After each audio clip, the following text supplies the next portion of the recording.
안녕하세요. 2020 서울 청년학회 세션 3 다문화와 청년 커뮤니티를 시작하겠습니다. 저는 사회를 맡은 한양대학교 글로벌 다문화연구원의 최은영입니다. 이 토요일 귀한 시간에 오늘 2명의 발표자분과 2분의 토론자분을 모셨습니다. 정말 귀한 자리에서 아름답게 일하고 있는 청년들인데요. 우선 김성윤 선생님께서 오늘 청년 정책 문화 다양성을 더하다라는 주제로 발표를 해주실 건데요. 선생님은 서울청년대학교에서 일하고 계십니다. 서울청년대학교는 미래 세대 청년과 청소년들을 대상으로 해서 교육, 행사, 연구 활동을 하고 있는 단체입니다. 한국 출신의 청년들과 일을 하다가 유학생들을 마주할 기회가 많았다고 합니다. 이들과 함께 마주하면서 생긴 고민들을 오늘 나눠주실 예정입니다. 두 번째 발표자는 김태윤 선생님입니다. 이주민센터 친구의 활동가로 일하고 계시고요. 선생님께서는 대림동에서 이주민 대상, 특히 중국 동포분들하고 함께 공익 활동을 하고 계시고요. 이 시민단체 활동 가운데 느꼈던 점들을 오늘 나눠주실 것입니다. 오늘 토론으로는 2분의 선생님을 모셨습니다. 첫 번째 분은 상상공작소의 송샘 선생님이십니다. 선생님께서는 청년 인문 통일을 고민하다라는 주제를 가지고 있는 상상공작소에서 일하고 계시는데요. 이 단체를 북한 이탈 주민들하고 함께 만드셨다고 합니다. 함께 북한 이탈 청년들과 다문화를 고민했던 내용들을 오늘 나눠주실 예정입니다. 김지민 선생님께서는 고양시 다문화 청년 네트워크에서 일하고 계시는데요. 마지막 토론자로 오늘 일해 주시겠습니다. 네, 오늘 첫 번째 발표 들어가겠습니다. 네, 김성윤 선생님 부탁드리겠습니다. 네, 안녕하십니까. 서울청년대학의 김정윤입니다. 저는 오늘 이 자리에 또 이렇게 발표를 할 수 있게 돼서 참 감사하고 영광으로 생각하고 있습니다. 제가 준비한 발표의 제목, 발표의 주제는 청년 정책의 문화 다양성을 더하다라는 주제입니다. 저 같은 경우는 서울청년대학에서 주로 이제 청년들을 대상으로 하는 우리나라 청소년 청년들입니다. 이렇게 이제 사업 활동을 많이 2016년부터 이제 진행을 하고 있었는데요. 그 과정에서 한국에 유학을 온 외국인 유학생들을 많이 만나서 교류할 수 있는 그런 기회가 좀 있었습니다. 그래서 그런 관심과 또 교류와 소통으로 출발을 했었는데 이런 문화 다양성의 측면에서는 사실 외국인 유학생도 있지만 한국에 또 이주 오신 결혼 이주민분들도 계시고 또 일을 하러 오신 외국인 근로자분들도 계시고 좀 총체적인 종합적인 그런 문화 다양성의 주체들을 대상으로 말씀을 좀 드리려고 합니다. 발표를 시작하기 앞서서 이 연구가 사실 학회의 틀을 통해서 제가 이제 말씀을 드리는 거지만 사실 진행 중인 연구입니다. 그리고 앞으로 계속 발전시켜야 될 그런 주제라고 생각을 합니다. 또한 현실과 적극적인 소통을 해야 되는 영역인 것 같습니다. 지금 엄청 발전되고 있는 우리의 청년 정책이나 청년 생태계가 문화 다양성이라는 관점에서 봤을 때는 좀 부족한 점들이 많이 있어 보이는 게 그리고 거의 없다시피 한 그런 점들이 제가 이렇게 생각하는 문제 인식이고 이런 부분을 잘 보완하고 또 문화 다양성의 측면에서 어떻게 나가야 될지에 대해서 고민하고 또 실천하는 그런 리빙 랩이라고 할 수 있겠습니다. 그래서 이런 점을 먼저 말씀드리고 발표를 시작을 하도록 하겠습니다. 발표의 목차 부분입니다. 시간이 많이 없으니 빨리 넘어가겠습니다. 지금 우리나라에서는 사실 다문화라는 이제 말을 들었을 때 굉장히 물론 이제 사람에 따라서 다르겠지만 좀 부정적인 시선들이 많이 있는 것이 사실인 것 같습니다. 2018년에 예멘 난민 사태를 이제 돌아봤을 때도 사실 인터넷 창이라든지 이런 포털에 보면은 굉장히 부정적인 댓글들이 또 실제로 여론조사를 이제 보면은 부정적인 그런 결과들이 많이 나왔었죠. 그래서 이런 상황에서 사실 이게 정책의 문제일까 아니면은 국민 의식의 문제일까? 이런 점들에 대해서 저희가 이제 살펴보기 좀 시작했습니다. 근데 저희의 이제 연구에 따르면은 그리고 이제 관찰에 따르면은 사실 이 정책적인 부분에서는 어떻게 보면은 물론 이제 우리나라 내부의 관점은 또 다르겠죠. 하지만 해외 사례와 또 좀 절대적인 기준에서 살펴봤을 때는 사실 정책적인 부분이 뭐 그렇게 뭐 크게 이제 흠이 있다든지 물론 놓치는 부분들은 많이 있죠. 하지만 정책의 문제만 저희가 말하기에는 어떻게 보면은 좀 불완전하다고 할 수 있겠습니다. 사실 정책은 예산으로 이제 반영이 되고 그 다문화에 이제 관련된 예산이 사실 적은 편은 아닙니다. 예. 그런데 이런 예산과 또 정책의 문제와는 또 반대편에 있는 이 국민 의식의 문제인 것 같기도 합니다. 예, 국민 정서와 국민 의식이 사실 다문화 상황에 좀 더 부합한 면이 아직은 부족한 게 사실인 것 같습니다. 사실 이러한 점은 어떻게 보면은 좀 자연스러운, 좀 당연한 거기도 합니다. 우리나라의 이제 역사라든지 지리적인 상황이라든지 이런 종합적인 상황을 이렇게 되돌아봤을 때 또 그거는 이제 인간 본성의 이제 문제라고 또 생각을 이제 하는데요. 모르는 것에 대한 공포라든지 두려움은 사실 인간의 자연스러운 그런 의식입니다. 그렇기 때문에 이것을 문제라고 보기보다는 이러한 상황을 어떻게 하면은 서로 더 잘 알고 소통할 수 있을까에 대한 좀 실천의 문제로 저는 이제 좀 파악을 하고 있습니다. 그래서 보시면은 현재까지의 다문화 정책에 있어서는 사실 정책 내부에 좋은 점이라든지 이런 점은 많이 있지만 또 부족한 점들이 사실 또 많이 보이는 게 사실입니다. 다문화 정책이 현재까지는 기존 다문화 구성원들에 대한 좀 한국 사회 적응, 예를 들어 뭐 한국어 능력 향상이라든지 뭐 이런 게 있겠죠. 그런 수동적 방향에 좀 초점을 맞추고 있는 것 같고 이러한 수동적인 방향은 물론 필요한 부분입니다. 하지만 저희가 또 특히 청년 정책에서 관점을 봤을 때는 좀 더 긍정적이고 좀 더 활발한 적극적인 이런 정책을 이제 생각해야 될 때인 것 같습니다. 그래서 문화 다양성을 확보하기 위해서는 사실 어떤 프로그램이라든지 뭐 이벤트라든지 이 정도에 그치는 게 아니라 우리 사회의 시스템에 적당하게 그리고 큰 반발이 일어나지 않고 그 과정에 있어서도 기존 우리나라 구성원들과의 충돌이 물론 이렇게 있을 것 같습니다. 하지만 그런 충돌의 과정이 대화와 소통으로 충분히 해결될 수 있을 거라는 그런 믿음을 또 가지고 있습니다. 그리고 다문화 정책의 연장선상이 아니라 지금 저희가 청년 정책이 굉장히 이렇게 많이 활발해지고 있는 단계입니다. 그래서 이런 초창기의 청년 정책의 단계에서 한번 문화 다양성을 시작 때부터 좀 크게 이제 고려할 수 있는 그런 이제 방안을 그런 또 생각을 이제 가지게 됐습니다. 그래서 저희가 생각해 봤을 때 사실 지금 청년 생태계에 있어서 또 굉장히 이렇게 다양한 청년 구성원들이 적극적이고 또 색다른 활동을 펼치고 있습니다. 하지만 대부분은 사실 우리나라 이제 청년들, 우리나라 구성원들의 그런 이제 활동이고 표면적으로 봤을 때는 사실 이런 다문화 구성원들의 활동이라든지 참여라든지 이런 게 이제 굉장히 없어 보이는 게 사실입니다. 그렇기 때문에 이런 다문화 구성원들을 또 이 청년 정책에 특별히 청년 정책에 적극 참여해 주실 그런 다문화 구성원들을 찾아내고 또 물론 스스로 이렇게 보일 수도 있겠죠. 하지만 이런 구성원들을 찾아내고 또 어떤 연결을 시키는 게 출발점이지 않을까 그렇게 생각을 해봤습니다. 그래서 저희 많은 이제 분들이 이제 좋아하시는 히어로 영화를 제가 발제문에는 조금 더 자세하게 써놨는데요. 사실 히어로 영화 중에 가장 이제 대표적인 분야가 영화가 두 개 정도로 나눌 수가 있습니다. 하나는 이제 마블의 어벤져스고 하나는 DC의 이제 저스티스 리그인데요. 저희 청년분들이 또 많이 보시는 이제 영화들이니까 이렇게 예로서 한번 이렇게 넣어봤습니다.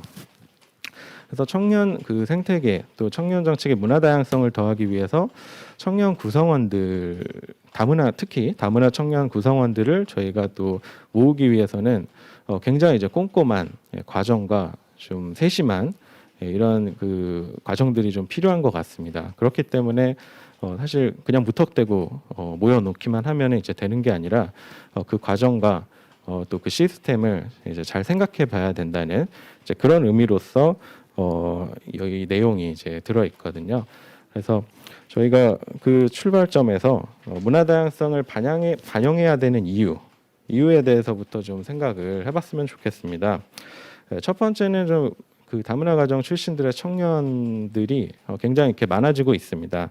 여기 이제 통계 보시면은 군대에서도 2025년에는 연평균 거의 10,000명에 가까운 인원들이 입대할 것으로 예측이 되고 있고 이미 뉴스에서는 군대 내에서 다문화 군대가 되고 있다 이런 기사들이 많이 나오고 있습니다. 그런데 그 고등학교 졸업 전까지는 각 지자체마다 또 각 지역마다 다문화 가정 지원센터라는 이런 이제 조직들이 있어서 그래도 물론 이제 부족한 부분도 많이 있겠지만 그래도 정책적인 지원이라든지 이런 복지의 차원에서도 많은 이제 접근이 있는 게 사실입니다. 하지만 청년 시기로 진입하면은 사실 우리나라 청년들의 문제이기도 한데요. 이런 부분이 또 언어적인 차이, 문화적인 차이로 인해서 사실 청년 정책의 수혜 대상이 되기가 일반 우리나라 청년들보다 부족한 게 사실입니다. 그다음에 두 번째는 그 이제 세계화 또 글로벌 이 시대가 되면서 이 세계 시민 또 문화 다양성, 문화 감수성 이런 인식이 꼭 갖춰야 되는 그런 인식으로 비춰지게 또 필요하게 되고 있습니다. 사실 우리나라가 특히 그렇기는 한데요. 우리나라가 이 세계에서 또 세계에서 활동하는 그런 영역이 증가하고 있으면서 자연스럽게 좀 세계에 대해 또 세계 시민에 대한 이런 의식을 갖추게 되길 요구받고 있습니다. 이런 점이 청년층에서 문화 감수성으로 좀 그 문화 감수성 능력으로 이제 나타나고 있는 것이죠.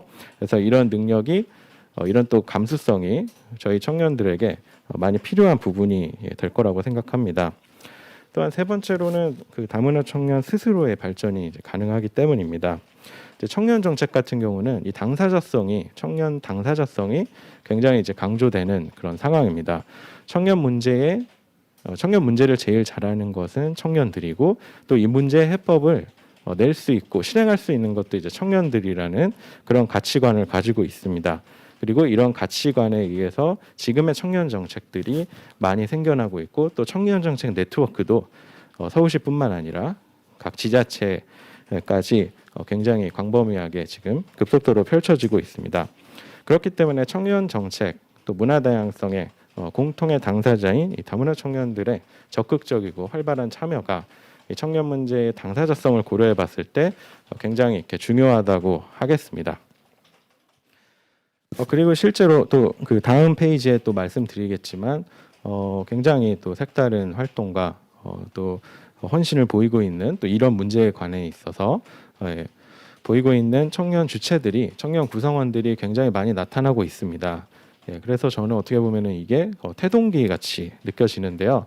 이럴 때일수록 저희가 잘 모으고 연결하는데 또 정책 차원에서 그런 부분을 좀 신경을 이렇게 쓰는 게 필요하다고 말씀드릴 수 있겠습니다.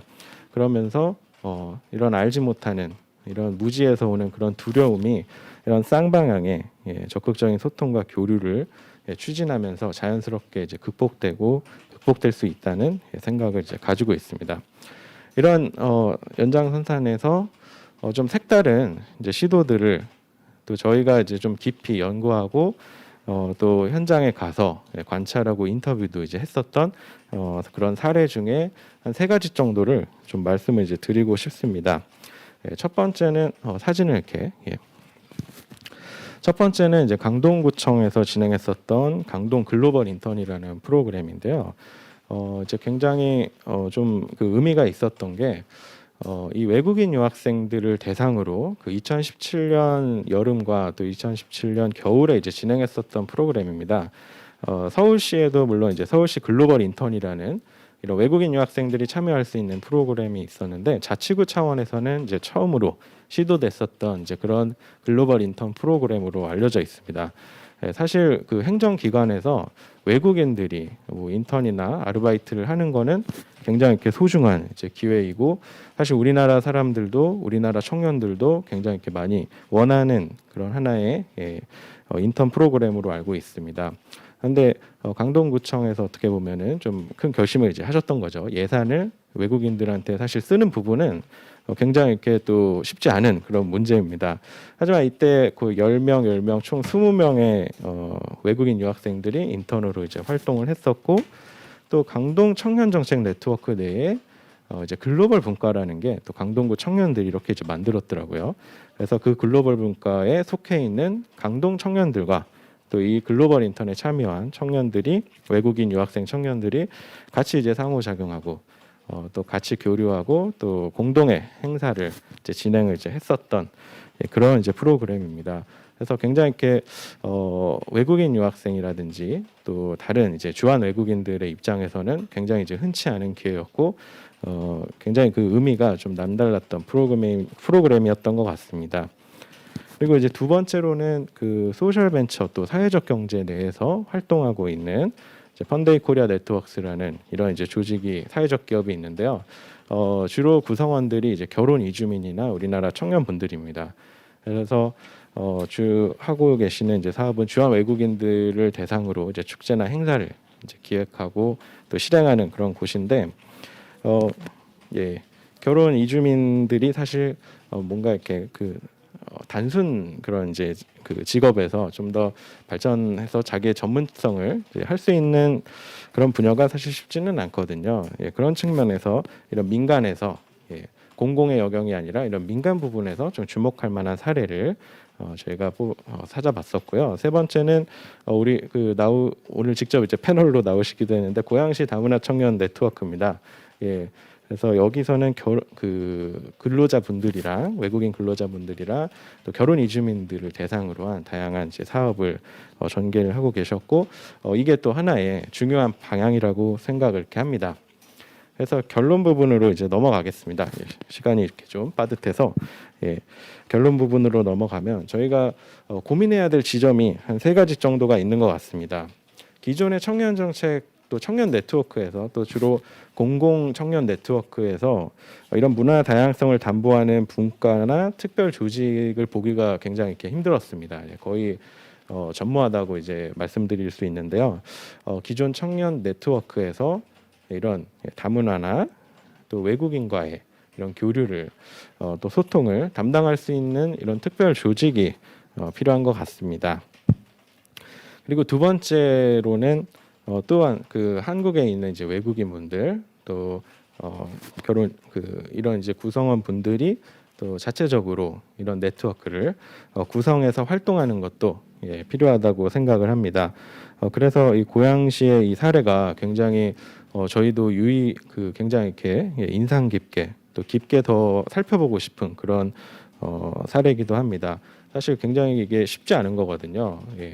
또 실제 당면한 이제 삶의 문제가 이렇게 있는데 이런 이제 청년 네트워크나 청년 정책으로의 참여가 사실 어려운 부분도 물론 있습니다. 또 마지막 세 번째로는 이런 민간 영역에서 지금 소셜 벤처나 사회적 기업이나 이런 민간 영역에 굉장히 많은 국가적인 관심이 이제 일어나고 있습니다. 이런 영역을 접목을 해서 문화 다양성 커뮤니티를 활발히 그런 움직임을 활발히 지원하는 게 필요하다고 생각을 합니다. 시간이 아마 좀 1분 남았습니다. 그러면 마지막으로 이제 제 개인적인 얘기인데요.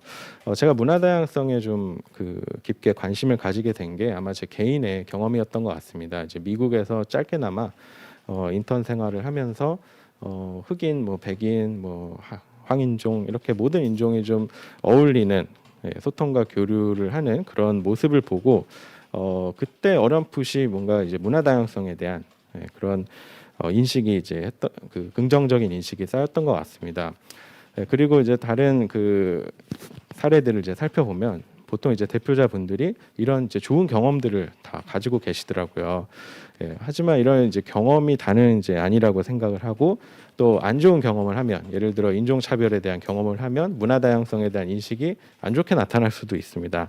하지만 제가 말씀드리고 싶은 것은 특히 이제 청년 또 청년 정책에 있어서 이런 문화 다양성을 이제 담보할 수 있는 이런 이제 TF나 뭐 분과나 이런 게 분명 필요하지만 그 전에 좀 긍정적인 소통과 교류를 우리 청년 또 미래 세대들한테 경험시키게 하는 것을 이제 목적으로 하는 청년 정책이 필요하고 거기서부터 문화 다양성이 이제 시작돼야 된다는 그런 말씀을 이제 드리면서 발표를 이제 마무리하도록 하겠습니다. 네, 감사합니다. 네, 지금까지 김정윤 선생님께서 청년 정책의 문화 다양성을 더하다라는 주제로 말씀해 주셨습니다. 다문화 청년들이 증가하고 있음에도 불구하고 청년 정책에서는 이들이 소외되고 있고 이들의 목소리가 들리지 않는다라는 비판을 해주셨습니다. 우리 문화, 우리나라, 우리라는 그 바운더리 안에 다문화 청년들이 소속되지 않는 그 현상을 비판해 주시면서 우리 모두 다가 주체가 돼서 이끌어갈 수 있는 다문화 정책, 청년 정책이 무엇일까라는 고민을 하는 시간이 되었습니다. 특히 선생님께서 주신 페이퍼의 한 구절을 읽어보겠습니다. 일회성으로 끝나는 전시성 행사가 아니라 지역사회에서 좀 더 많은 청년들이 문화 다양성을 긍정적으로 경험하게 할 수 있는 실천적 방안에 대한 고민이 지속적으로 필요합니다라고 적어주셨는데요. 청년 정책 단지 구호에서 그치는 것이 아니라 문화 다양성의 감수성을 기르고 그들의 삶 속에서 긍정적인 변화의 모먼트를 찾을 수 있는 정책들이 더 많이 나왔으면 좋겠습니다. 다음 발표자는 이주민센터 친구의 김태윤 선생님이십니다. 선생님 부탁드리겠습니다. 네, 안녕하세요. 저는 이주민센터 친구의 김태윤이라고 하고요. 이번 세션에서 서울 서남부의 아시아 청년 문화를 위한 서설이라는 제목으로 발표를 하게 되었습니다. 먼저 그 발표에 앞서서 그 김정윤 선생님의 그 멋진 발표 너무 감사드리고요. 저도 저희 센터가 이제 대림동을 지역으로 이제 활동을 하고 있다 보니까 이제 지역에서 이주 배경 주민들에 대한 혐오라든지 이런 것들을 이제 마주치게 되는데요. 또 그러다 보니까 동시에 이제 고민을 하게 되는 것이 그 이주 배경을 갖고 계신 분들과 이 청년들 사이에 그런 분리 없이 어떻게 이제 하나로 더 어우러져서 같이 살아갈 수 있을까, 이런 점에서 저도 고민을 좀 공유해 왔던 것 같습니다. 그래서 이제 큰 그림에 대해서는 저도 좀 공감하는 바가 많고요. 제 발표는 조금 더 지역이라든지 장소라든지 공간, 구체적으로는 이제 가리봉동과 대림동 그리고 이제 아시아를 중심으로 해서 그 청년들의 문화적인 실천이 이제 어떻게 전개되고 그리고 그것이 만약에 이제 대림동에서 시도된다면 어떻게 그 양상이 전개되어 가는가에 대해서 제 발표 내용이 이제 담겨져 있습니다. 그럼 이제 발표를 시작하도록 하겠습니다. 발표 내용을 이제 다시 한번 간략하게 소개드리면은, 저는 이제 처음으로는 이제 가리봉동과 이제 대림동에서 이제 전개되는 이제 지역성의 변화, 예술 그리고 이제 문화적인 실천을 먼저 보고 있고요. 그리고 거기에서 나아가서 이제 가리봉동, 대림동과 그리고 중국의 동북 삼성 그리고 또는 북한, 이제 지역과 장소들을 중심으로 한 중국 동포, 그다음에 한국 화교들의 이제 세대 구분에 주목을 하게 됩니다. 거기서 이제 초지역성과 인터아시아 상호 참조라는 개념을 한번 이제 가볍게 이제 한번 살펴볼 테고요.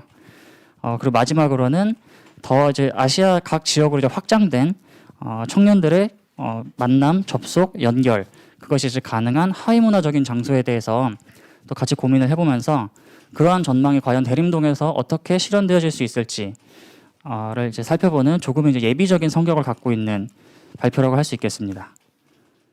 그래서 저는 그 각각의 장소, 지역 혹은 시기, 인구 구성 이런 점들에 대한 선행 연구와 이제 개별 서사들을 좀 살펴보면서 좀 상관관계를 살펴보는 것을 통해 서로 이제 분리되어 있던 각각의 내용을 재구성을 해보는 것으로 이제 내용이 이제 시작이 됩니다. 그리고 마지막으로는 제가 그러한 내용을 바탕으로 실제 구로구와 영등포구 대림동에서 경험했던 저의 경험을 발표하는 것으로 이어가겠습니다.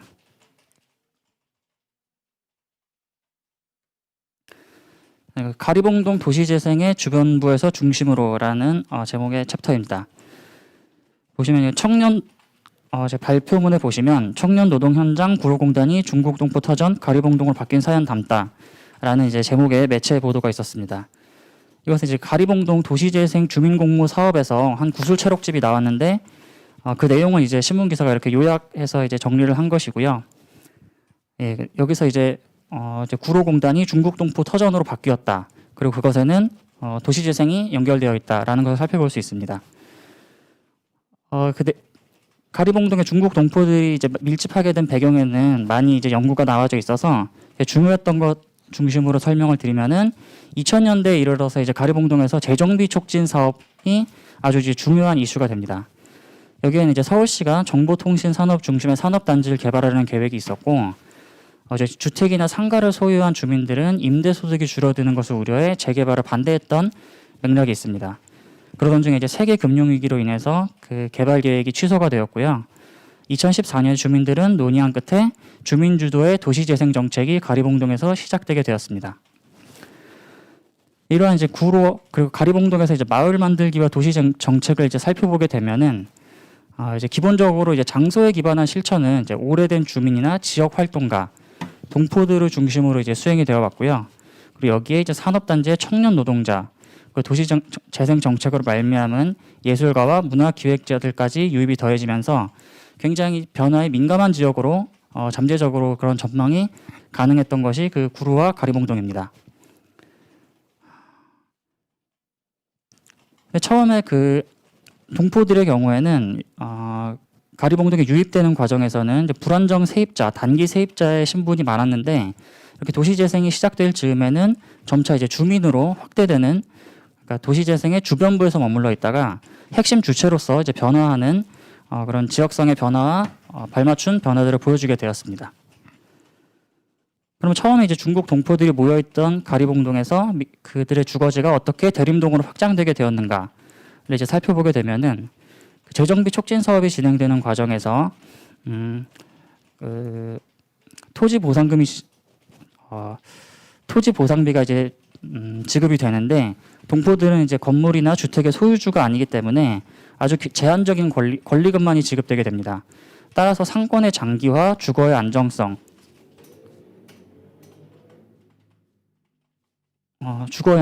그리고 편리성 등을 찾아서 동포들이 이제 대림동으로 이제 이동을 하게 됩니다.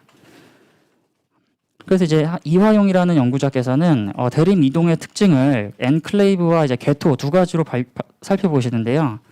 엔클레이브 같은 경우는 자발적으로 자신들의 이제 집거지로서 이제 성격을 강화시키는 것이고, 그다음에 이제 개토 같은 경우는 외부의 그 내부에 의해서 외부로 처리되는 그런 이제 효과로서 개토가 이제 형성이 됩니다.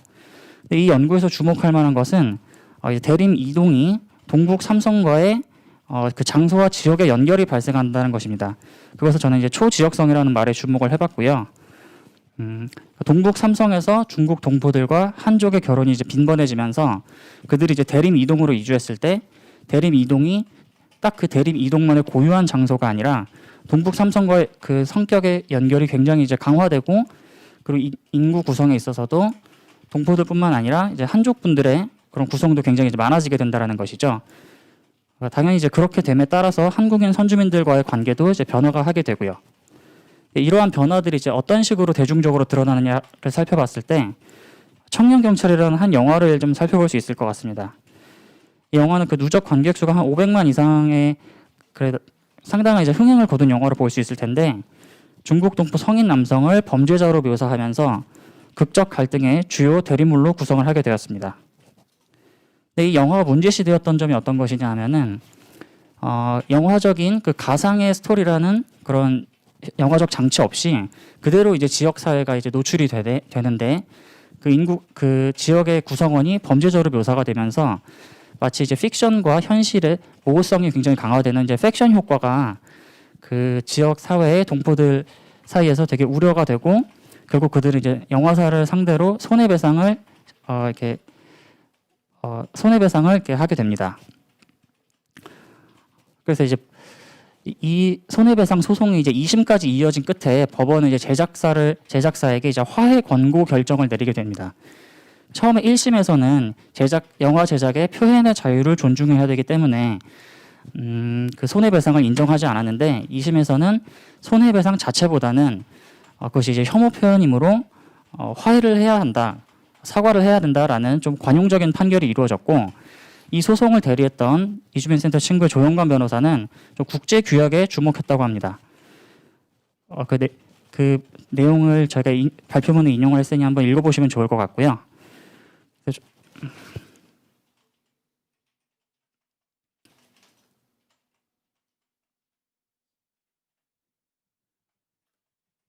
지금까지 이렇게 대림동과 가리봉동에서 동포들과 화교들 그리고 이제 한국인들이 이제 어떻게 살아가고 지역이 변화하고 그 지역을 한국에서 어떻게 바라보고 있는지를 살펴봤다면 조금 더 이제 세부적으로 한번 살펴봐 볼까 합니다. 그래서 이제 민족적 정체성에서 계급적 발화로라는 제목인데요. 중국 동포들에 대한 한 세대 구분이 좀 통용되고 있는 지점이 있습니다. 간략히 살펴보면은 1860년대부터 중국으로 건너가 국적을 취득하고 동북 삼성에서 생활하게 된 그런 조선인들이 중국 조선족 1세대라고 불립니다.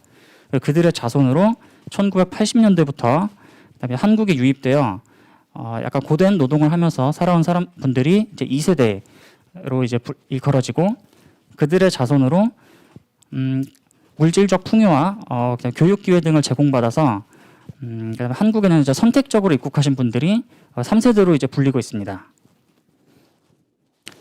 네, 이렇게 이제 세대 구분과 이제 지역을 같이 봤을 때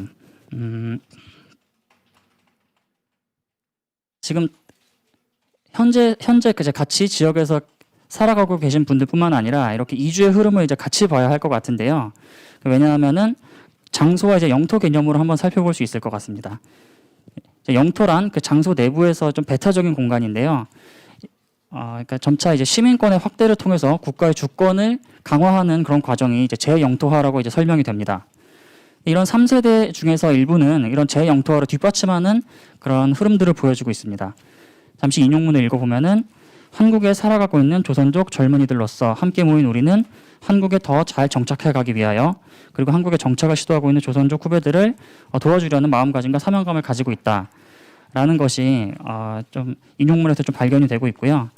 근데 이런 3세들 같은 경우는 좀 이제 문화적으로 이제 예술적인 실천에서 좀 많이 좀 차별화가 되고 있는데요. 2017년에 한 그 전시에 코리안 디아스포라를 주제로 한 전시에 동포 작가 3명이 그 라운드 테이블에 참여해서 그 발표를 했던 토론을 했던 내용이 있습니다. 이들 같은 경우 자신들의 활동에서 그런 민족적 정체성을 그저 이제 작업의 소재로 활용하거나 혹은 그보다는 개인의 문제에 집중하거나 혹은 이제 국가 정체성 해체에 대해서 고민하는 식으로 이제 서로 다른 이제 양상을 보여주었습니다. 그리고 이제 자신들의 작가로서의 정체성과 민족적 정체성의 교차에 대해서도 이제 서로 다른 의견들을 이제 말씀해 주셔서 그것은 이제 인용문을 한번 참고해 주시고요. 그래서 이제 이들이 대림동에서 했던 전시가 따라서 이제 민족적 정체성의 이제 발화라기보다는 저는 이제 계급적 정체성으로 생각해야 되는 거 아닌가라고 이제 생각하게 되었습니다. 그것이 바로 2018년에 대림동에서 있었던 시타운 별일 없는 동네라는 전시입니다. 이 전시는 이제 해외 유학 경험을 가졌던 한국인 큐레이터가 기획을 했고 한국, 중국, 독일 국적을 가진 작가들이 참여해서 대림동의 굉장히 일상적인 장소들에서 관객들이 수시로 드나들며 작품을 감상하고 그것을 지역에 그 작품들이 녹아들 수 있게끔 설치 미술로 진행됐던 전시입니다. 이 전시 도록의 서문에 살펴보게 되면은 청년 경찰과 같이 대림동에 종족 부정적인 시선이 있지만 서울의 여느 동네처럼 크고 작은 갈등과 화합 속에서 지극히 보통의 일상을 영위해가는 무탈한 동네라고 얘기를 하고 있습니다. 그래서 제가 생각했을 때 이 전시는 결국 참여 예술가들의 국제 이주의 경험이 이제 대림동의 그 외국인 이주 밀집 지역과 연결되어서 지역을 대상으로 한 대중적 혐오에 대해 사회적 약자로서 계급적 정체성을 이제 발화한 것이다라고 저는 이제 보았습니다. 그래서 이제 저희가 이제 동포분들의 한 세대 구분을 이제 살펴보았고 이것을 이제 다른 한국 화교와의 비교를 통해서 새롭게 한번 생각해 볼 수도 있을 것 같습니다.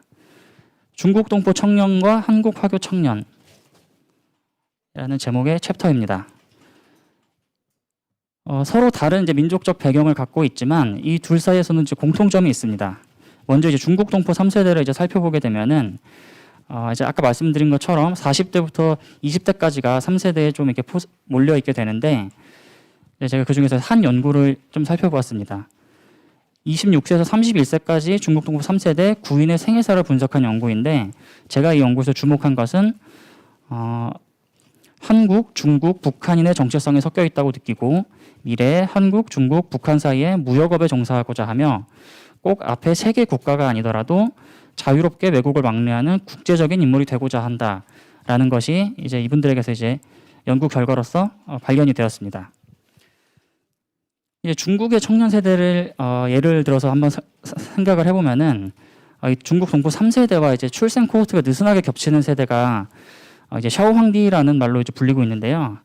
이들은 조금 이제 소비 문화의 출현과 그다음에 직업 시장이 이제 과열화된 배경 속에서 좀 외부 문화의 영향을 많이 받아서 굉장히 좀 세계주의자적인 태도를 갖고 있지만 중국이 굉장히 국제적으로 급부상하고 있는 점에서는 그 민족주의자적인 굉장히 이중적인 면모로 보이는 세대를 일컫는 말입니다.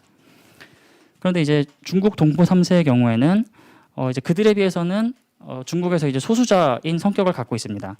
따라서 이주의 기원인 북한, 공식 국적국이자 출생지인 중국, 그다음에 현재 거주 중인 한국 이렇게 세 개의 혼종적인 정체성이 만들어지게 되고 한국과 중국 모두에서 소수자인 점을 바탕으로 해서 좀 아시아 국가들 간의 이동을 구체화할 그런 여지를 남겨두고 있습니다. 한국 화교 또한 이와 굉장히 유사한 모습을 보여주고 있습니다. 한국 화교는 이주의 기원이 중국, 거주국이 한국, 국적국인 타이완 세 개 사이에서 초국가적인 정체성을 형성하는 집단입니다. 대표적으로 이제 연남동과 연희동을 이제 살펴보게 되면은 서울의 이제 다른 곳에서는 중국 동포들이 이제 화교라든지 중국인 분들보다 더 많이 밀집해 계시는데 이곳은 중국 동포분들이 더 많다라고 이제 좀 연구 결과가 나와 있는 점이 있고요. 그리고 이제 거기에 다른 외국인들까지 이 연남동과 연희동에서 많은 활동들을 하고 있는 점에서 굉장히 좀 다문화를 좀 넘어서 좀 트랜스컬처럴적인 특징을 많이 보여주고 있습니다. 이제 여기에서 이제 한국 화교들의 20대와 30대를 중심으로 이제 생각을 해보게 되면은 이 연남동과 연희동 지역을 중심으로 한 그런 활동이나 미래에 대한 전망보다는 스스로 한국인이라고 여기거나 혹은 난민이라고 여기거나 어디에도 속하지 않는 그냥 화교라고 여기거나 마지막으로는 글로벌한 사람이라고 여기는 그러한 이제 20, 30대 화교들의 모습들을 이제 살펴볼 수 있었고요. 그 중에 한 실제 이제 화교 연구자이신데 자신의 이제 경험을 연구로서 이제 정리한 내용들을 살펴보면은 인터 아시아 정체성이라는 이제 말을 사용함으로써 자신의 경험을 이론화시키고 있으십니다. 그 내용을 잠시 보면은 아시아의 경험을 통하여 개념과 이론을 구성하는 의미 있는 전략이고 그 배경은 동아시아의 지정학적 변화와 함께 초국적인 이주 및 재이주가 가속화되는 그런 시대적인 배경에 맞추어서 이렇게 말씀을 하셨고요. 예, 그래서 한국 화교들의 3세대들이 그 각각의 중국과 타이완, 한국을 이제 어떻게 이제 자신의 정체성으로 이제 삼고 있느냐 했을 때 중국은 상상의 고향이자 오히려 이제 좀 경제적인 손익을 좀 남길 수 있는 그런 곳이고요. 타이완은 형식적 조국이 됩니다. 한국의 경우에는 실생활의 이득에 따라서 미래에 대한 계획을 살펴볼 수 있는 곳이고요. 다음으로 그렇게 해서 이제 중국 동포 청년들과 한국 화교 청년들을 살펴보았고 아시아 청년으로 조금 더 논의를 넓혀보게 되면은 특정 민족 집단에 대해서 살펴볼 게 아니라 이제 아시아 공통의 문제들에 대해서 이제 살펴보게 됩니다. 제가 주목하고 있는 것은 좀 청년들의 하위 문화적인 좀 실천인데요. 지금 화면에 나와 있는 화면 좌측에 저 아시안 하드코어 모음집이라는 것이 아시아와 동아시아 23개 밴드들의 음악이 수록되어 있는 음반인데 이 앨범에 대한 설명을 제가 발표문에 넣었으니 한번 살펴보시면 좋을 것 같습니다. 여기에는 동아시아와 동남아시아의 공통적인 시대적인 정치적, 경제적 시대상이 반영되어 있고 그것을 넘어서 청년들의 그런 문화적인 공통의 창작물로서 이렇게 만들어지고 있습니다. 예, 그 다음에는 청년들이 이제 조우하는 장소가 특정 국가나 그런 지역을 넘어서 이제 만들어지고 있는 것들을 볼 수 있습니다. 그렇게 해서 좀 오른쪽 아래에 있는 것이 이제 히든 아젠다라는 홍콩의 공업지구에 위치한 라이브 클럽인데요. 이제 이곳은 그 공업지대 위치에 있어서 결국은 임대료 상승이라든지 토지 사용 위반, 그다음에 화재 안전 관련된 사안들로 문을 닫게 되었는데 결국은 이제 이것이 정부 주도의 상업적인 재활성화가 가장 궁극적인 문제로서 문을 닫게 되었습니다. 그런데 이것이 저 위에 나와 있는 로라이즈라는 또 다른 이제 서울의 클럽이죠. 여기 운영자 같은 경우는 자신들과의 공통점으로 인해서 나는 여기에 굉장히 관심이 있고 그런 공통점들이 나의 활동에 많은 이제 동기가 되고 있다라고 말씀하셨던 발표도 서울 국립 아시아 문화전당의 발표에서 있었습니다. 마지막으로 저는 다시 한번 그 서울 서남부로 돌아와서 이러한 청년들의 좀 아시아적인 문화 실천이 대림동에서 과연 가능하겠느냐? 대림동에도 아시아 청년들이 있고 혐오와 지역 혐오를 넘어서 이런 문화적인 실천이 가능하겠느냐라고 봤을 때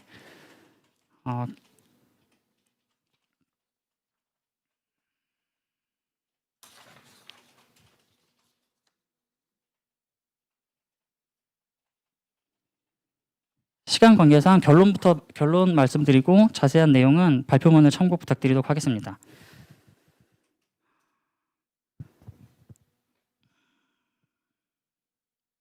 일단 대림동 같은 경우는 그 동북 삼성과의 연결 혹은 이제 북한과의 연결 뭐 이런 것들이 이제 있는 곳이기 때문에 아시아 청년들의 문화가 많이 밀집해 있다라고 볼 수는 없었습니다. 하지만 이렇게 제가 대림동에서 한 하이 문화적인 파티를 했을 때 그들이 서로 동포뿐만 아니라 다른 외국인들도 오고 그리고 그런 문화에 대해서 배타적이지도 않고 이런 점에서 좀 이런 문화의 가능성이 있다라고 보았고요. 하지만 이런 실천이 단발적인 점 혹은 청년들이 아주 많이 밀집한 지역이 아니라는 점 등을 미루어서 이러한 실천과 연구들이 더욱더 진행되어야 한다라는 것이 이제 저의 연구의 결론입니다. 네, 이상입니다. 네, 지금까지 이주민센터 친구의 김태윤 선생님께서 발표를 해주셨습니다. 되게 큰 주제를 건드려 주셨는데요. 발표 지역은 서울 서남부라고 일컬어지는 영등포구, 대림동과 가리봉동에 대한 얘기를 해주셨지만 과연 이 서울 서남부 지역 가리봉동과 대림동에 대한 지역 혐오를 넘어선 아시아 청년 공통의 장소 만들기가 가능할까라는 질문을 던져주셨고 그거에 대한 치밀한 연구들을 발표해 주셨습니다. 자세한 내용은 저희가 토론 시간에 더 질문을 받고 대화를 이어가겠습니다. 다음은 지정토론 하겠습니다. 첫 번째 발표해 주신 김정윤 선생님에 대한 지정토론이고요. 이 지정토론은 상상공작소의 송샘 선생님께서 해주시겠습니다. 네, 안녕하세요. 저는 청년단체 상상공작소 대표 송샘입니다. 제가 안내받기로는 지정토론을 제가 김정윤 선생님뿐만이 아니라 김정윤 선생님과 김태윤 선생님에 대한 내용 그리고 제가 했던 활동들에 대한 내용을 이렇게 종합적으로 말씀해 달라는 안내를 받았었습니다. 그래서 제가 그렇게 준비한 내용을 바탕으로 말씀드리도록 하겠습니다. 먼저 김정윤 선생님과 김태윤 선생님의 발표 잘 들었습니다. 감사합니다. 특히 먼저 서울 청년대학의 이제 김정윤 선생님께서 말씀해 주셨던 부분 중에서 가장 인상적이었던 부분은 우리 모두가 다 알고 있지만 그러니까 한국 사회에서 다문화 정책이 가지고 있는 것은 주로 이주민의 정착과 적응 역량을 강화하는 데 집중하고 있습니다. 그런데 이러한 정착 지원이라든지 이런 프로그램에 대해서도 사실 정주민, 그러니까 원주민 같은 경우에는 이러한 정착 지원을 위한 프로그램마저도 이에 대해서 낭비라든지 세금이라든지 비용으로만 생각하는 경향을 굉장히 강하게 보이고 있습니다. 사실 이주민이 소수자가 되는 과정은 단순히 수적인 열세에서 비롯되는 건 아니라고 생각을 합니다. 차별 대우를 경험하면서 그리고 이로 인해서 집단의 정체성을 점점 강화시켜 나갈 때 한국 사회의 하나의 구성원으로서가 아니라 특정 지역에서 이주해왔던 이주민이라는 정체성이 점차 강화되기 때문에 그러면서 점차 소수자가 되는 것이라고 저는 생각을 했습니다. 그런데 이러한 소수자의 인식이라든지 다문화에 대한 인식이 사실 정주민, 원주민이 가지고 있는 다문화에 대한 혐오라든지 불호라든지 부정적인 인식만이 문제가 아니라 실제로는 이주민 집단 내부에서도 다문화라는 개념 자체에 대해서 굉장히 부정적으로 인식하고 있고 그 안에서도 다른 이주민 집단과의 구별짓기를 시도하는 것을 많이 발견할 수 있었습니다. 저는 2018년에 다문화 시대 찾아가는 시민학교라는 프로젝트를 진행하면서 중국 동포, 중도 입국 자녀, 이주 여성, 이주 노동자, 북한 이탈 주민 등 5개 이주 집단과 교류하는 프로젝트를 진행했었습니다. 이 프로젝트를 통해서 한국의 이주 집단 내부의 구별짓기는 민족의 동질성과 정주 기간뿐 아니라 영주권과 국적 취득의 여부, 그리고 이익 집단으로서의 성장 가능성과 정치적 자원이라는 4가지 기준으로 진행된다는 것을 발견할 수 있었습니다. 특히 민족 정체성을 강조하는 중국 동포와 북한 이탈 주민의 경우에는 다문화 범위에 포함되는 것에 대해서 부정적으로 생각하고 정책을 위반하는 과정에서도 다문화 정책이라는 카테고리로 대상화되는 것을 거부하는 인식이 굉장히 강하게 나타났습니다. 그러니까 중국 귀환 동포와 북한 이탈 주민 사이에서도 집단 분리 정체성 구분짓기가 굉장히 강하게 나타났어요. 그러니까 북한 이탈 주민 역시 중국 동포와 자신들을 같이 묶어서 본다거나 다문화로 접근하는 것에 대해서 굉장히 거부감을 가지고 있었고 우리는 같은 동일 민족인데 왜 다문화라고 생각하느냐라고 하는 말씀들을 많이 하셨습니다. 그러니까 이분들이 생각하기에 다문화라는 것은 주로 이제 이주 여성분들, 이렇게 동남아에서 오신 이주 여성분들의 이룬 가정, 그런 다문화 가정에 대한 개념으로만 다문화에 대해서 인식하고 파악하고 계신다는 느낌이 들었고 이에 대해서도 우리 사회가 가지고 있는 혐오가 워낙 강하다 보니까 이런 다문화 혐오가 자기의 집단에 대한 혐오로까지 번지는 것에 대해서도 굉장히 우려하는 모습을 많이 발견할 수가 있었습니다. 물론 앞에서 말씀하셨던 김태현 선생님께서도 많이 말씀을 해주셨는데요. 그러니까 중국 동포라는 단일 정체성만으로는 중국 동포 안에 있는 그 수많은 사람들을 설명할 수가 없습니다. 성별이라든지 세대별이라든지 연령에 따라서도 굉장히 다른 생각과 정체성을 가지고 있다고 저는 보고 있습니다. 특히 제가 2018년에 만났던 분들은 주로 이제 대림동에 거주하고 계시는 중국 동포 여성분들 중에서도 중년 여성분들이었어요. 근데 우리가 생각하기에는 마치 중국 동포 분들이 경제적으로도 경제적인 수준이 굉장히 어렵다고 생각하시는데 제가 접해봤던 분들은 사실 대림동에 건물도 몇 채 소유하고 있을 정도로 굉장히 경제적인 성공도 이룬 분들이었습니다. 그렇기 때문에 우리는 이주민 하면 가지고 있는 부정적인 인식들, 저학력층일 것이다, 저소득층일 것이다라는 생각에 선입견이 굉장히 강한데 이주민 안에서도 성별에 따라서, 학력에 따라서, 연령에 따라서 그리고 경제적 수준과 학력 수준에 따라서 굉장히 다양한 분들이 계시다는 점을 파악하고 나아가는 것이 굉장히 중요한 첫 걸음이라고 저는 생각을 했습니다. 그리고 저는 이런 과정을 통해서 사실 상상공작소의 출발도 다문화 시대 찾아가는 시민학교에서부터 출발을 했어요. 그때 시작했었던 다문화 프로젝트를 이제 북한 이탈 주민에 한정해서 이제 통일 프로젝트로 한번 나아가자라는 생각이 들었습니다. 그래서 저희는 다문화라는 범위 안에서도 좀 더 좁혀 나가서 북한 이탈 주민을 중심으로 2019년부터는 북한 이탈 주민 청년과 함께 상상공작소라는 프로젝트를 만들어서 남북한 청년 교류라든지 그런 것들을 진행하고 있어요. 이런 프로그램을 진행하면서 또 느꼈던 점은 앞서서 발표하셨던 분들이 말씀하셨던 것과 저도 공통적인 생각을 많이 가지게 되었습니다. 일회성의 단발성의 만남으로는 사실 하나하나의 개개인을 발견하기가 굉장히 어렵습니다. 그런데 이제 한 1년차, 2년차, 3년차로 넘어가게 되면서 이제는 공적으로 어떤 일회적인 행사에서만 잠깐 마주친 사람들이 아니라 사적인 지인들이 되어가는 과정을 경험하게 되면서 저는 사실 다문화 문제라든지 북한 이탈 주민에 대한 소외와 차별의 문제를 사회적인 문제로 접근을 했었다면 이제는 내가 아는 동생, 내가 아는 친구, 내가 아는 언니의 문제가 되어가니까 이런 사회적인 문제가 개인화 되어가는 과정을 경험할 수가 있었어요. 사실 다문화 문제뿐만이 아니라 모든 사회적인 이슈나 사회적인 문제를 사회적인 문제로서 접근하고 생각하게 되면 우리는 가장 먼저 떠올리는 것이 비용입니다.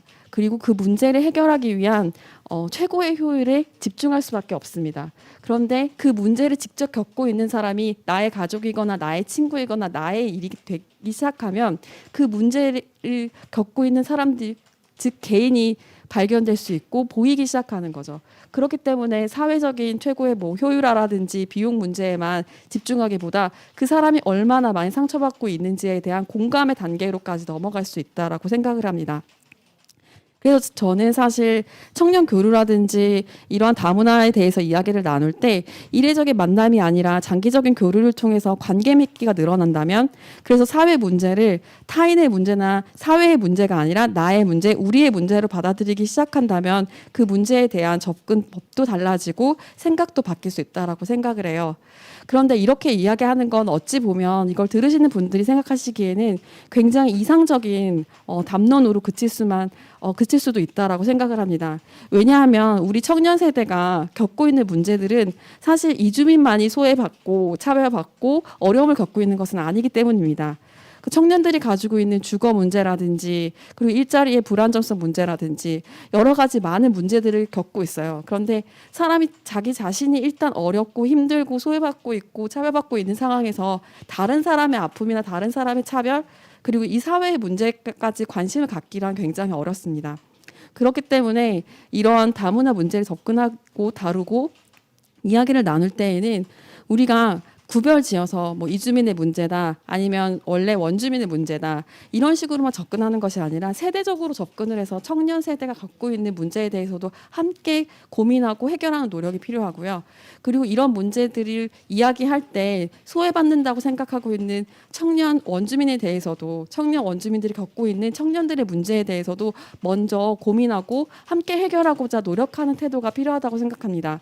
우리의 문제를 함께 해결하고자 노력을 할 때 우리를 넘어서는 다른 내 옆에 있는 사람의 문제도 보일 수가 있는 거고 우리라는 범주 자체도 확장되는 경험을 할 수 있을 거라고 저는 생각을 했어요.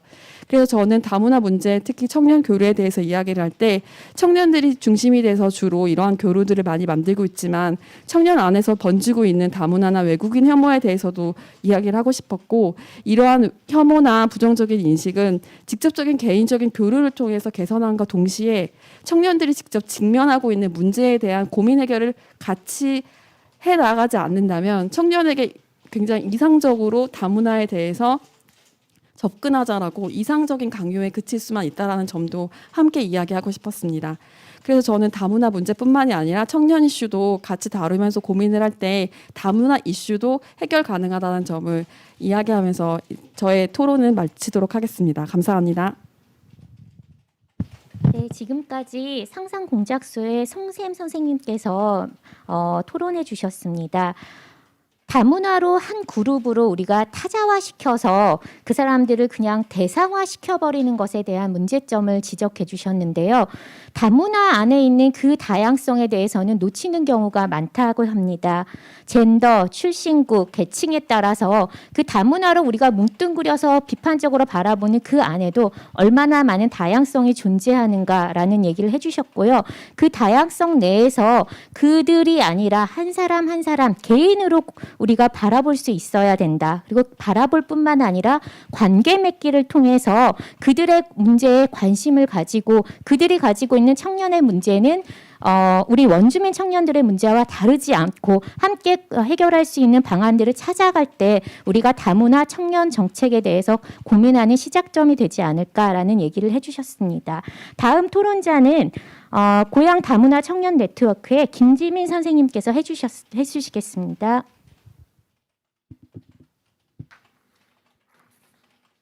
안녕하세요. 저는 고양시 다문화 청년 네트워크에서 활동하고 있는 김지민이라고 합니다.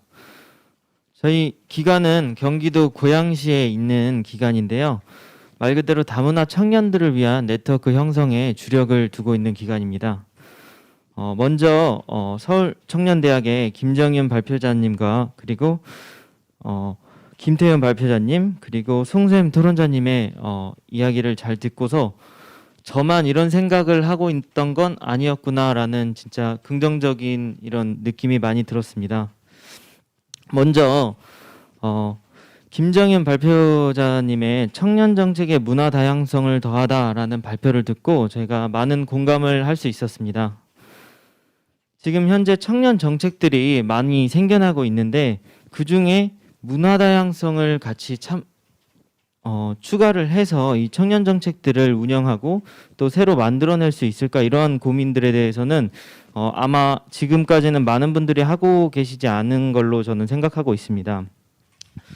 먼저 이 청년이라는 이 구성원 자체들이 정말 나이대부터 각 지자체마다 뭐 20세부터 30세까지를 청년으로 지칭하는 경우도 있고, 또 많게는 20대부터 40세, 38세까지 청년으로 지칭하는 것도 있습니다.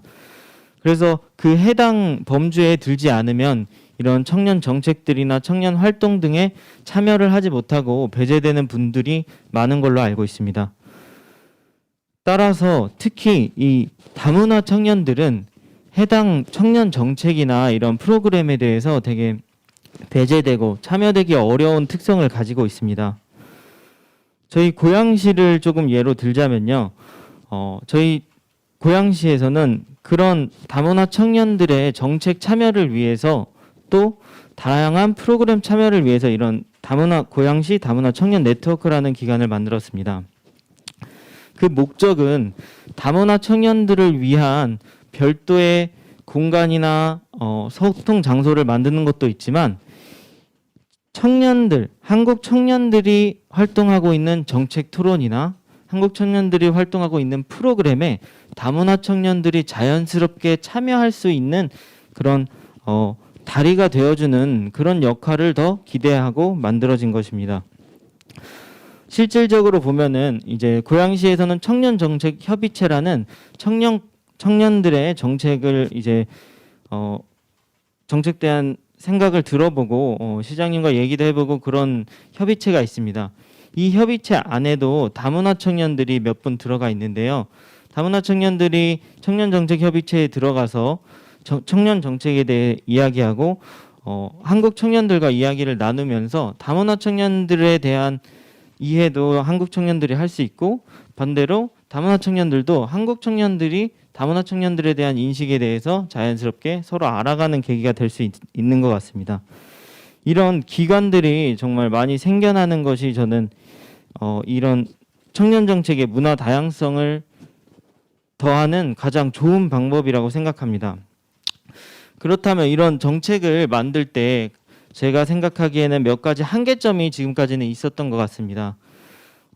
제일 첫 번째로 말씀드리고 싶은 것은 이런 청년 정책이나 이런 다문화 관련 정책에 있어서 조금 더 범위를 넓게 잡고서 이렇게 많은 부분을 포괄시켜야 되는 게 아닌가, 이렇게 생각을 합니다. 다문화 청년의 범주에는 정말 많은 분류를 나눌 수 있는데, 뭐 결혼 이민자도 있을 수 있고요. 그리고 한국에 와서 노동자로 일하고 있는 젊은 20대의 뭐 방글라데시, 캄보디아 다양한 국적의 근로자들도 있을 수 있습니다. 또한 대학교에서 공부를 하고 있는 외국의 유학생들도 있을 수 있고요. 그리고 마지막으로 부모를 따라서 입국하게 된 중도 입국 청소년들이 있을 수 있겠습니다. 하지만 지금까지 있는 이런 청년 정책이나 다문화 프로그램들은 이런 모든 외국 청년들을 다 포함시키지 못하고 있는 것 같습니다. 여성가족부에서 하고 있는 프로그램들은 아무래도 결혼 이민자와 그 아이들만을 대상으로 한 프로그램들이 많고요. 법무부에서 시행하고 있는 사회통합 프로그램의 경우에는 근로자, 조금 넓게 봤을 때는 유학생 정도의 그런 아이들, 그런 청년들만 이제 혜택을 받을 수 있는 것 같습니다. 이 모든 청년들이 혜택을 받을 수 있으려면은 저는 새로운 무언가의 정책을 만들기보다는 현재 잘 만들어지고 있는 이런 한국 사람들을 위한, 한국 청년들을 위한 정책에 이 다문화 청년들의 자연스러운 참여가 중요하다고 생각을 합니다. 그리고 두 번째, 문화 다양성 확보에 저는 긍정적 영향을 줄 수 있어야 한다라는 생각을 했습니다. 김정현 발표자님의 말을 듣고 이제 세계 시민 교육의 중요성, 그리고 한국 사람들의 다문화에 대한 인식 개선이 필요하다, 이런 부분은 정말 옛날부터 많이 나오던 이야기인데요. 이런 문화 다양성과 문화 감수성을 높이고 서로 이해하려면 제가 생각했을 때는 이 다문화 청년들, 외국인이라고 불리우는 그 대상이 직접 먼저 발벗고 나서야 한다고 생각을 합니다. 지금까지는 뭐 우리나라 정부 또는 한국 사람이 주도가 되어서 다문화 프로그램을 운영하고 새로운 정책들을 제안하고 했지만 이제부터라도 이제 많은 다문화 청년들이나 외국에서 와서 한국에서 살아가고 있는 많은 외국인들이 직접 참여해서 프로그램을 만들고 기관을 만들고 한국인을 위한 봉사활동을 하고 한국인들을 위한 지원을 오히려 외국인들이 먼저 발벗고 나서서 한다면 원래 살고 있던 한국 사람들의 그런 부정적인 인식이나 다문화 청년들에 대한 생각도 긍정적으로 변화될 수 있을 거라고 생각을 합니다. 두 번째로 발표해 주신 김태윤 선생님의 발표를 듣고서 이 대림동에 대해서 저도 많이 이야기를 들었었습니다. 저희 기관을 이용하는 중국 동포분들이나 중도 입국 청소년들, 그래서 제3국 출생의 자녀들도 항상 대림동에 가서 서로 만나고 뭐 맛있는 것도 먹고 이런 이야기들을 저에게도 많이 해주는데 왜 대림동까지 가느냐, 저는 그게 항상 궁금했습니다. 살고 있는 지역은 고양시인데 왜 대림동에 가서 그렇게 문화를 교류할까 생각을 해봤는데 김태윤 선생님의 발표를 듣고 나니 그 중국 분들의 이런 문화 교류의 장이 대림동으로 되어 있는 것 같습니다. 그래서 저의 생각은 각 지역에 많은 다문화 기관들이 있고 뭐 청년 정책들이 만들어지고 있지만 그 정책들과 기관들에서 활동을 하거나 서로 공유를 할 수 있는 네트워크 공간은 아직까지는 많지 않은 것 같습니다.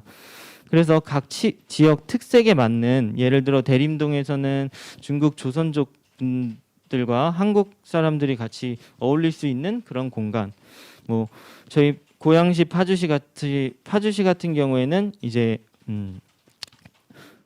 그 근로자분들이 많이 있어서 방글라데시, 캄보디아 분들, 뭐 네팔 분들이 많이 있는데, 그래서 파주시 쪽에 가면은 할랄 푸드라고 해서 이제 이슬람 문화권 식사를 할 수 있는 곳이 많습니다. 그런 것과 같이 지역 특색에 맞는 다문화 청년들과 한국 청년들이 서로 소통을 할 수 있는 네트워크 공간들이 많이 생겨났으면 좋겠습니다. 마지막으로 저희 생각을 정리해서 이야기하자면 지금 많은 청년 정책들 그리고 각 지역에서 다양한 다문화 문제들 또는 다문화 정책들이 생겨나고 있는데 각 지자체에서 지원받고 직접 다문화 청년들이 참여할 수 있는 네트워크의 이런 생성, 새로 만들어지는 것이 중요한 것 같습니다. 지금까지 많은 뭐 지자체를 비롯해서 뭐 중앙 정부에서 다문화 정책들을 양산하듯이 많이 만들었지만 그런 다양한 곳에서 만들어내면서 정책들이 중복되거나 또는 이미 한국에서 살아가고 있는 한국 사람들에게 이제 오히려 다문화 정책 역차별이 아니냐 이러한 이야기까지 나오고 있습니다. 저는 그래서 지자체에서 저희 고양시 다문화 청년 네트워크와 같이 다문화 청년들이 직접 주도가 돼서 만들어가는 소통 공간 또는 정책 공간들이 각 지역별로 많이 생겨나는 것이 이러한 문제점의 해결에 도움이 될 수 있을 거라고 생각합니다. 저희 토론은 여기서 마치도록 하겠습니다. 네, 지금까지 고양시 다문화 청년 네트워크의 김지민 선생님께서 토론해 주셨습니다. 선생님께서는 우리나라 다문화 정책 자체가 결혼 이주 배경 여성들의 자녀들에 초점 맞춰져 있고 국민 만들기의 일환이었다라는 얘기를 해주셨습니다. 사실 다문화에 포함시켜야 되는 다양한 사람들이 존재하는데 중도 입국 청소년, 노동 이주로 온 사람들뿐만 아니라 유학생까지 이 모두를 포함하는 다양한 문화, 청년들의 문화를 고민할 수 있기 위해서는 이들이 주체가 되고 이들 간의 네트워크가 활발히 이루어진 장소 만들기와 프로그램들이 이루어져야 되지 않을까라는 내용을 말씀해 주셨습니다. 그러면 토론으로 들어가 보겠습니다. 보내주신 토론 내용들, 질문 내용들을 제가 오늘 발표하시고 토론하신 분들에게 전달해 드리겠습니다. 질문을 보내주신 분 중에 BBBB라는 분과 그다음에 저시 킴이라는 분의 질문이 비슷한 질문인 것 같아요. 그래서 두 분의 질문을 묶어서 이 발표와 토론해 주신 네 분 모두에게 질문 드리도록 하겠습니다. 비비비 분께서는 이런 질문을 하셨어요. 다문화 청년들이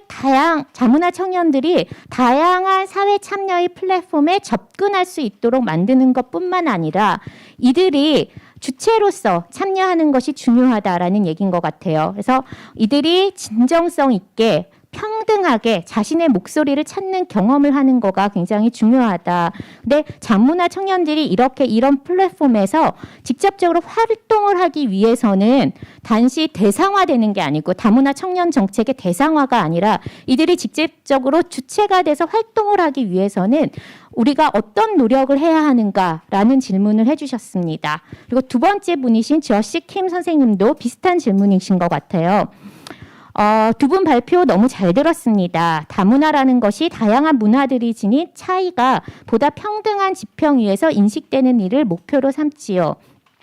하지만 이를 이룩하기 위해서는 현재 각각의 문화가 지닌 차이가 위계화된 방식으로 작동하지 말아야 한다는 것을 기억하게 합니다. 그리고 다문화 배경 청소년들이 자원하는 방식으로 프로그램에 참여한다고 할 때 좀 더 이들이 적극적으로 참여할 수 있는 유형의 프로그램에는 어떤 게 있겠습니까? 라는 질문을 해주셨어요. 그래서 단지 다문화 청년 정책의 대상이 아니라 이분들이 적극적으로 참여하는 참여자로서 같이 활동할 수 하기 위해서는 어떠한 여건이 준비되어야 될지, 그리고 어떤 프로그램들에 이 청년들이 더 적극적으로 참여해 왔었는지 혹시 경험들이 있으면 나눠주셨으면 좋겠습니다. 이 질문은 사실 활동가이신 이 네 분의 선생님들에게 다 해당되는 질문인 것 같아요. 어느 분 먼저 얘기를 해주실까요? 네 분 중에 김지민 선생님부터 말씀해 주시겠습니다. 제가 짧게 먼저 저희 듣고 질문에 대해서 답변을 해드리도록 하겠습니다. 저희 고양시를 예로 들면은 말씀해주신 그 다문화 청년들이 맨 처음에 주체가 돼서 직접 프로그램을 만들고 참여할 동기를 만들려면 우선 참여할 수 있는 여건이 먼저 되어야 된다고 생각합니다. 그래서 고양시에서는 청취다방이라는 청년 취업 수다방을 운영하고 있는데 그 청취다방에 다문화 청년들도 모두 참여할 수 있도록 프로그램이나 그 정책에 참여할 수 있는 자격 요건을 넓게 포괄적으로 먼저 설정을 해놨습니다.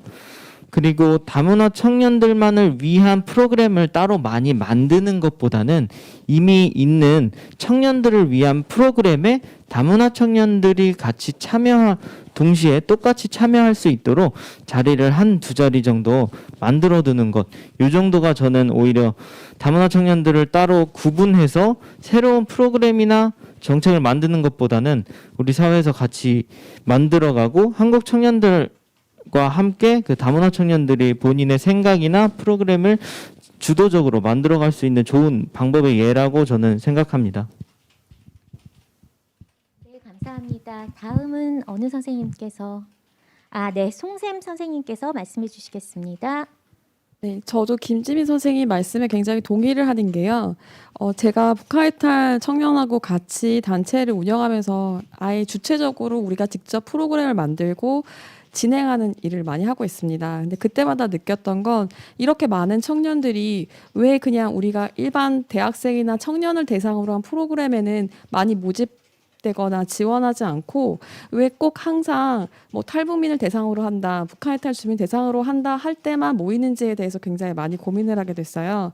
그래서 이 부분에 대해서는 사실 모집하거나 프로그램을 운영하고 하시는 주최자 측에서도 약간 소수자에 대한 생각을 좀 해서 일부러 더 많은 자리를 좀 남겨놓고 그분들이 참여할 수 있도록 유도하는 게 필요하다고 생각을 합니다. 그리고 중요한 건 커뮤니티마다 그 소수자 집단, 그 다문화에 있는 구성 이주민 집단마다 커뮤니티가 있어요. 그래서 일반 대상으로 하는 청년을 대상으로 한 프로그램에 홍보하듯이 홍보를 하면 그 친구들이 사실 지원하거나 참여하기가 어렵습니다. 그렇기 때문에 그런 커뮤니티와의 관계도 계속 맺어가면서 네트워킹하는 게 굉장히 중요하다고 생각해요.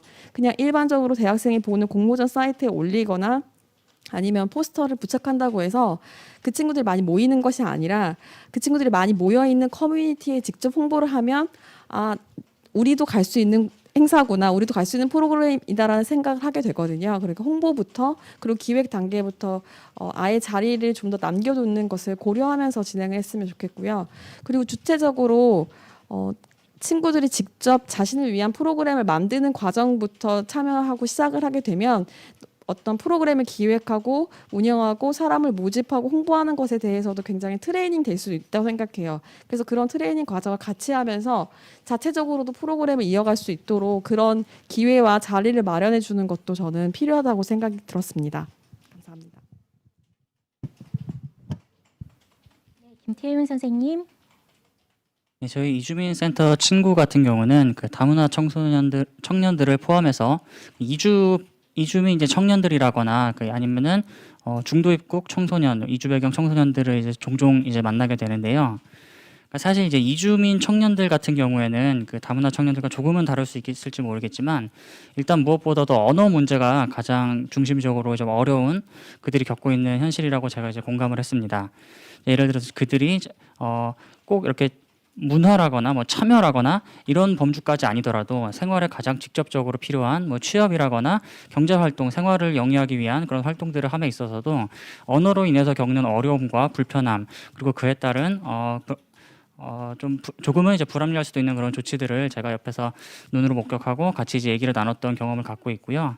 또 이제 그 외에도 이주민센터 친구에서는 문화 사업 같은 것도 같이 진행하고 있는데 외부에서 좀 요청을 가끔 하시는 것 같아요. 우리가 이런 프로그램을 하고 있으니까 이주민센터 친구를 이용하는 그런 분들 대상으로 홍보를 좀 해주십사 말씀하시는 거 들어보면은 결과적으로는 마찬가지로 언어에 의해서 그 참여 의사를 밝히셨어도 그 프로그램에 계속 녹아들고 함께 끝까지 완수를 하시는데 좀 어려움을 겪는다. 이런 좀 어려움을 좀 많이 토로를 해주셨던 것 같아서 저는 뭐 이게 언어로서 대표되는 어떤 문화에 대한 차이 이런 것들을 조금씩 줄여갈 수 있는 그런 접촉의 장이 좀 늘어나야 되지 않을까 그렇게 생각하고 있습니다. 김정윤 선생님 말씀해 주시겠습니다. 예, 그 청년 그 문제의 당사자로서 또 주체로서의 참여가 사실 이제 중요한 상황인데요. 사실 그 언어적인 문제라든지 좀 문화적인 또 차이로 인해서 한국 또 정주민 청년들만큼 그만큼의 실제적인 주체로 활동하는 게 현실적으로 사실 솔직히 말씀드리면 전 어려운 것 같습니다. 하지만 그렇다고 여기에 대한 그 노력을 이제 안 해야 된다 이런 말씀은 아니고 단계가 있는 것 같습니다. 예, 지금은 뭐 기본적인 또 기초적인 그런 언어 습득이라든지 또 한국에 대해서 뭐 하는 이런 노력도 뭐 돼야 되겠지만 사실 이런 게 또 계기가 돼서 또 이런 문화 다양성이라든지 또 다문화라든지 또 세계 시민이라든지 이런 주제에 관심이 있는 한국 청년들과 교류하게 될 수 있을 것 같습니다. 그래서 이런 네트워크가 사실 중요한 게 사실 어떤 사업이나 이벤트나 또 행사는 그 날로 끝나는 그 확률이 이렇게 높고 이어지기가 지속 가능성의 측면에서 이어지기가 좀 어려운 게 사실입니다. 그래서 우리가 청년 문제를 위해서 서울시에서 이제 제일 먼저 했던 게 청년 그 네트워크, 청년 정책 네트워크, 그다음에 청년 자율 예산제, 뭐 이런 또 청년 자치 정부 이런 식으로 청년들에게 주체가 될 수 있는 그런 좀 근본적인 틀을 갖추는 게 제 서울시 청년 정책에서 좀 돋보였던 점인데요. 그게 똑같이 좀 적용될 수 있을 것 같습니다. 방향은 한 두 가지 방향에서 제가 또 발표했던 그런 거에서 참고를 해보면.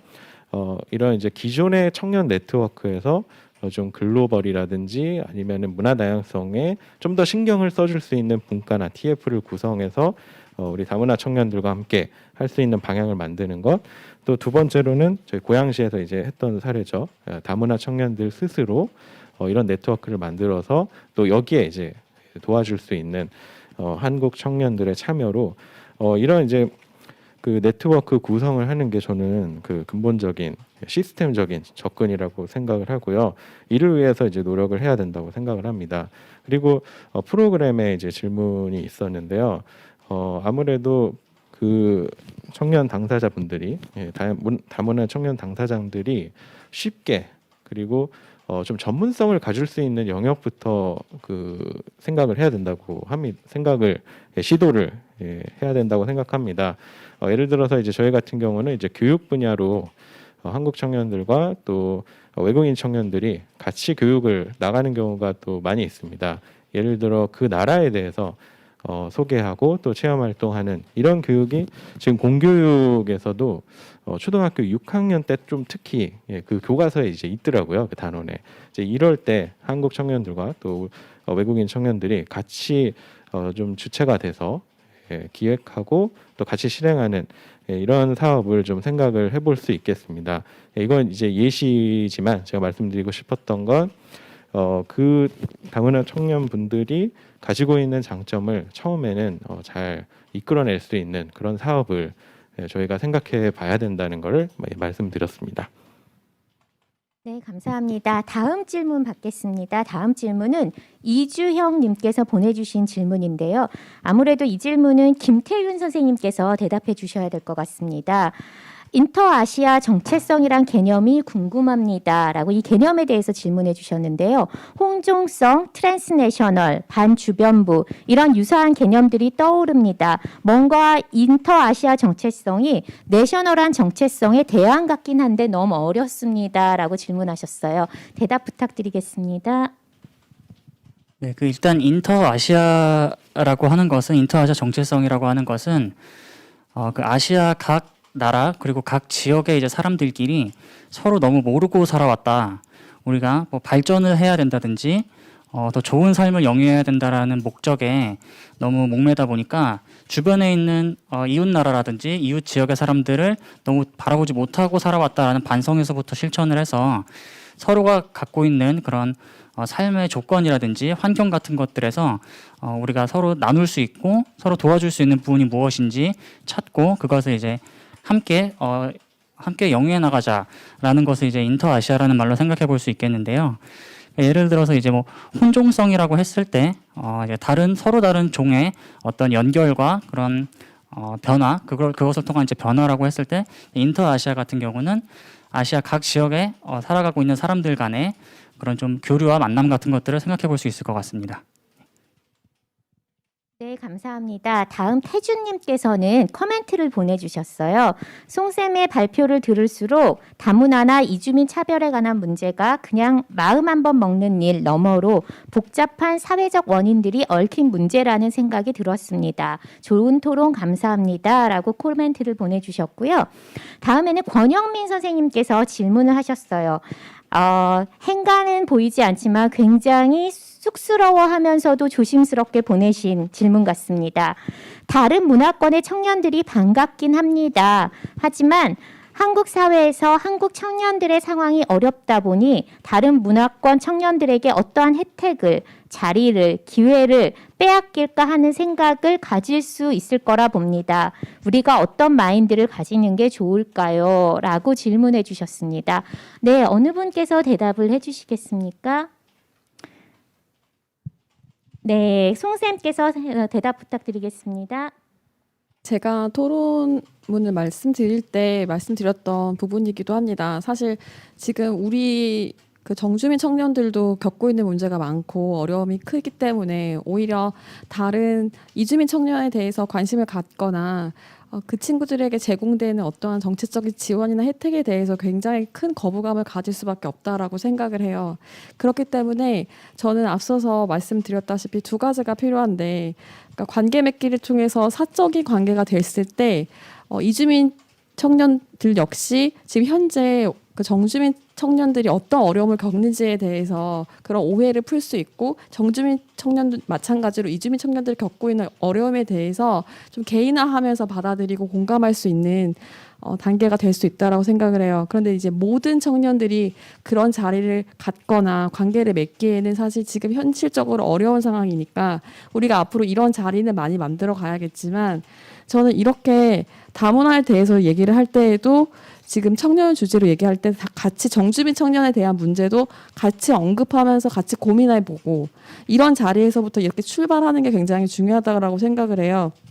실제로 다문화 정책이라든지 다문화에 대한 지원이라든지 그런 부분을 다룰 때에도 현재 정주민이 겪고 있는 어려움이라든지 문제점에 대해서도 한 번 더 고민하고 논할 수 있는 자리가 있다면 그러니까 양쪽이 소외되지 않을 수 있게 나아갈 수 있다라고 저는 생각해요. 마찬가지로 정주민 청년도 이렇게 이주민 청년들에게 아니면 다문화에 대해서 혐오하는 이유가 본인들이 소외되고 있다라고 생각하기 때문이라고 저는 생각하거든요.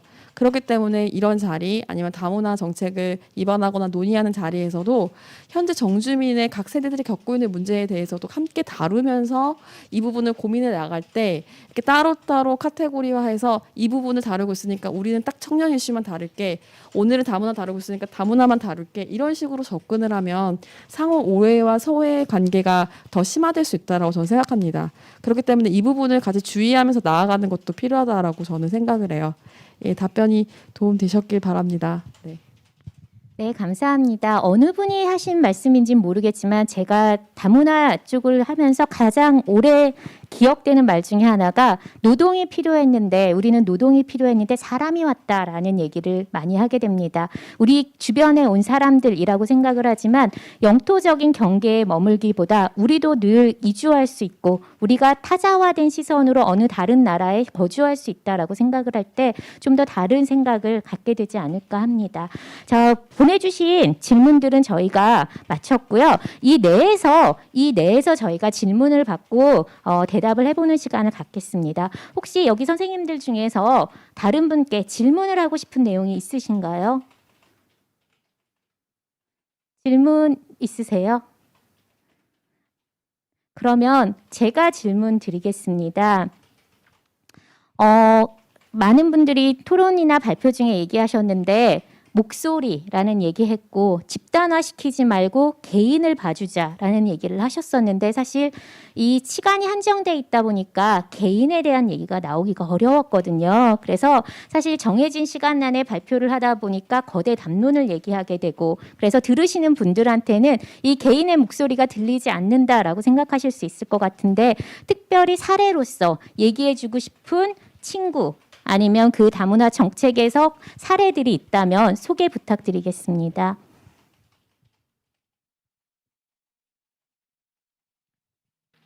김태윤 선생님? 네. 제가 그 시간 관계상 아까 발표에서는 미처 이제 말씀드리지 못했는데요. 그 제 발표문의 마지막에 조금 간략하게 소개를 해놓은 게 있는데 그 제가 대림동에서 DJ 파티를 이제 기획을 해서 그 대림동 중국 동포 청년들께서 저한테 DJ를 섭외하고 싶은데 자기들이 이제 정보가 제한되어 있으니까 저한테 좀 소개를 해달라라고 요청을 하셔서 제가 제 한국인 DJ 친구를 한 명 소개를 해준 적이 있어요.